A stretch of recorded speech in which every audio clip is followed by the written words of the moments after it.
le propos de la Fondation Blanc, c'est autour d'une programmation plastique de faire coexister tous les arts. Aujourd'hui, c'est vrai que le monde n'est pas tous les jours en changement et que l'art peut très clairement concourir également à réenchanter le monde.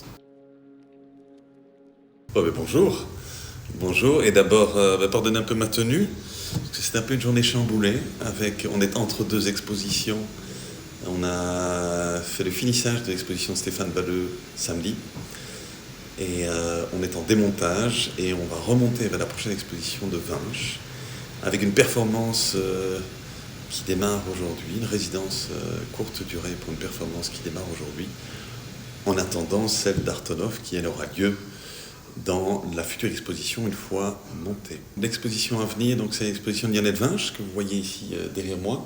Alors, comment est-ce qu'on est arrivé à Lionel Vinches? D'abord parce qu'il m'accompagne depuis de très nombreuses années au travers de ce tableau, que j'ai moi personnellement rencontré Lionel Vinches il y a une bonne dizaine d'années. À l'époque, j'exposais certains artistes à la Maison à Genval, ce qui est le début de l'aventure de la Fondation aujourd'hui. Et j'ai rencontré parmi tous ces artistes belges, notamment Lionel Vinches, et qui est devenu un ami, qui m'a fait le plaisir de m'écrire un jour une carte postale pour mon anniversaire. Il faut savoir que Lionel Vinches, il écrivait des cartes postales à tous ses amis, et en fait il en faisait des petites œuvres d'art que j'ai reçues à l'époque. Depuis 2-3 ans, je réfléchis avec des amis à ce que sera la Fondation. J'avais pris des amis autour de moi, dont Carlos Ramos, qui est aujourd'hui le directeur de la Fondation, et qui m'a dit un jour, tiens, ce tableau là derrière toi, il m'intrigue. Et on est arrivé à Lionel Vinches, qui est donc la deuxième exposition que présente la Fondation, qui sera inaugurée fin octobre. Si on prend la petite histoire, comme je le dis à 2 minutes, j'ai exposé des artistes chez moi, mais à l'époque dans un cadre totalement privé. Et puis j'ai eu envie, au gré de des rencontres avec tous ces artistes, de le faire de manière un peu plus organisée et surtout de sortir un petit peu de mon propre salon et de permettre à des artistes de s'exprimer. Avec au départ donc effectivement une programmation plastique, mais qui aujourd'hui, et c'est vraiment le propos de la Fondation Blanc, c'est autour d'une programmation plastique de faire coexister tous les arts, et toutes les formes d'expression artistique, principalement les arts vivants, autour des arts plastiques. Et quelque part, c'est de décloisonner totalement les arts et de présenter d'abord une proposition artistique à la ville, à notre commune ici, dans laquelle on est implanté. La Fondation, avant toute chose, c'est le lieu dont on parle ici. C'est celui-ci, c'est pas un autre. Ça n'aurait pas pu être ailleurs qu'ici. Parce qu'au-delà de la programmation artistique et plastique et des arts vivants, c'est un lieu de vie, en ce sens que j'y vis. Donc ici, on est chez moi. La Fondation se déploie dans tout le bâtiment dans lequel je vis, dans lequel j'ai mes enfants qui vivent. Et qui dit lieu de vie, dit un lieu où l'on dort, où l'on mange et où l'on boit. Et c'est quelque chose qui est très très très présent et qui est une volonté de ma part d'avoir cette présence de la vie au sein de l'art et de faire en sorte qu'on ne soit pas là exclusivement pour présenter des œuvres au mur, mais pour le partager. Et donc c'est un lieu de vie et un lieu de création. Aujourd'hui, on développe un atelier d'art plastique en bas, mais pour le reste, on travaille énormément, ce qu'on appelle des résidences de courte durée qui s'adressent principalement aux arts vivants. Donc que ce soit de la musique, que ce soit de la chorégraphie, que ce soit tous les arts de la parole. Donc voilà un petit peu ce qu'on veut essayer de présenter au sein de la Fondation Blanc. Donc c'est vraiment cette coexistence et ce décloisonnement entre toutes les formes d'expression artistique. Je parle de lieu de vie, je parle de lieu de création et lieu de rencontre également, en ce sens que, bien évidemment, on veut créer une rencontre entre les différents artistes. Et en l'occurrence ici, au travers des expositions, on essaye que les créations se basent et se nourrissent des présentations,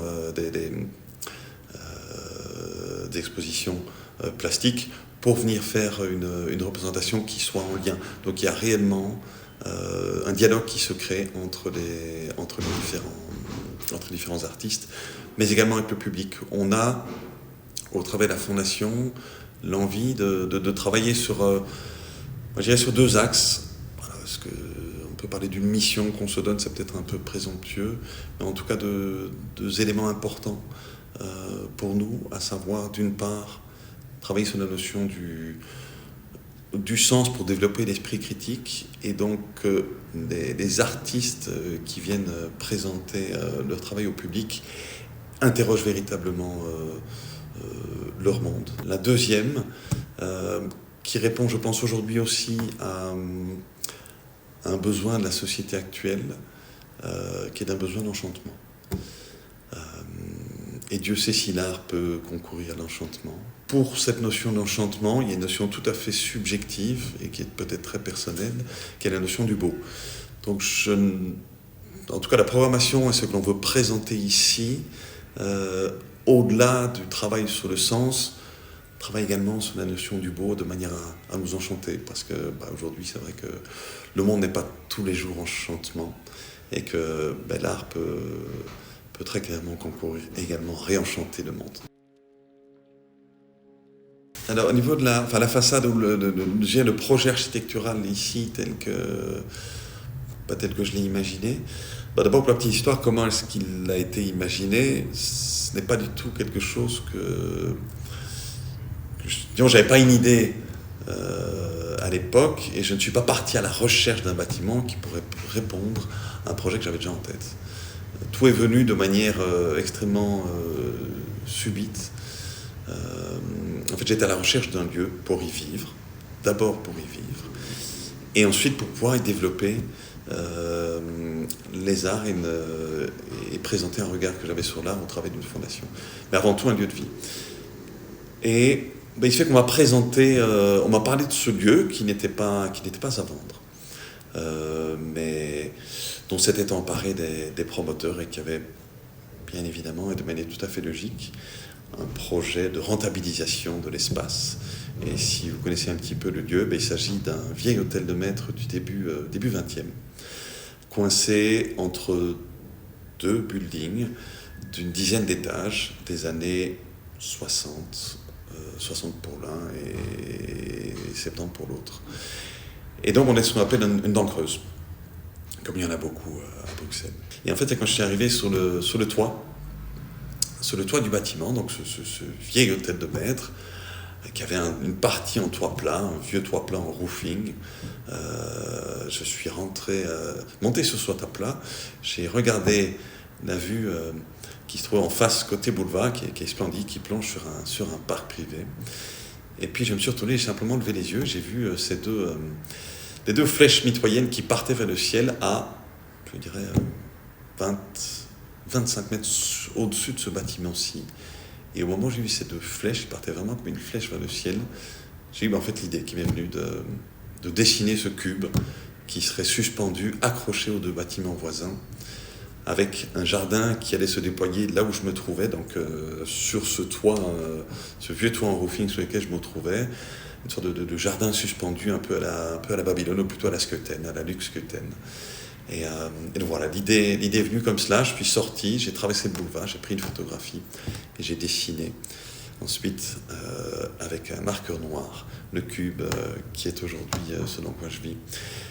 Avec une idée, en fait, quand vous regardez le bâtiment de face, si vous regardez donc la façade avant et que vous venez le coucher, en fait, ça correspond très précisément à presque toutes les maisons bruxelloises.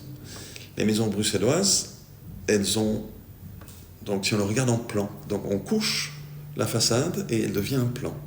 Vous avez un bâtiment avant, vous avez un jardin et vous avez un bâtiment arrière.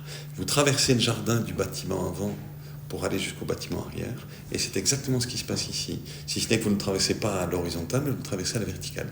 Et donc on a vraiment, quelque part, on offre en fait au regard du passant, au niveau urbanistique, on offre en fait presque une vue en plan sur ce qu'on ne verrait de Bruxelles que si jamais on montait dans un avion. Je ne sais pas, entre ceci et un appartement qui sera en duplex posé au sommet d'une tour qu'on voit ici à Bruxelles, je ne sais pas si les vies sont différentes. En tout cas, conceptuellement, oui, parce que ici, il faut savoir que en dessous de moi, j'ai 13 mètres de vide. Donc déjà, il y a quelque chose d'un peu particulier à se dire que on est réellement suspendu. Et puis, ce bâtiment, et sans que ce n'ait été calculé, a vraiment tout ce qu'il fallait pour développer ce projet, que ce soit au niveau de la fondation, que ce soit ici au niveau de mon habitat. Il a une orientation est-ouest qui est réellement parfaite, avec une vue sur Bruxelles, sur l'abbaye de la Cambre, qui est vraiment juste ici, vraiment sous le bâtiment. On voit la flèche de l'abbaye de la Cambre, donc il y a cette petite vallée d'Ixelles, avec les étangs d'Ixelles un peu plus loin, et puis qui remonte, et toute la vue sur Bruxelles, jusqu'à Koekelberg, que je vois d'ici, et par beau temps même, on voit même le sommet d'une des boules de l'atomium. Et donc, c'est un peu ce que moi j'appelle mon petit Bruxatan. Voilà, c'est une petite déformation, mais rien que pour cela, on a envie d'y vivre, ne fût-ce que pour la vue. Avec Artonov qui va venir donc ici faire de la représentation, qui aura été créée pour le lieu, créée et pensée pour le lieu, en correspondance avec le lieu et avec l'exposition qui s'y déroule. Donc là, vraiment, lorsque ils sont venus nous voir, Carlos et moi, pour voir si jamais on serait d'accord de collaborer, de coproduire en fait une représentation ici, ça a été tout de suite une réponse positive, parce que ça rentre tout à fait dans ce grand décloisonnement, dans ce grand bazar tel que j'aime l'appeler. Et un grand bazar, c'est quoi? C'est un endroit où on y trouve de tout et de rien. Et surtout, on ne sait pas exactement ce qu'on va y trouver. Donc on a ce côté décloisonnement, on a cette notion un peu expérimentale, et très certainement avec Artonov, avec la création d'Artonov, ce côté très expérimental que j'aime beaucoup, et qui rentre en tout cas très parfaitement dans la programmation telle qu'on a envie de la développer maintenant avec la Fondation. Bien sûr que je vous invite tous à venir assister à la présentation Extant, qui, je pense, nous interrogera tous, clairement faire en sorte qu'on ressortira d'ici en se posant des questions, ce qui est une très bonne chose. Je ne pense pas qu'on apportera des réponses, mais très certainement qu'on va faire en sorte que chacun de nous qui auront assisté à la représentation d'Artonov ici et d'Extant rentrera chez lui avec plein de questions à la tête, et c'est une bonne chose.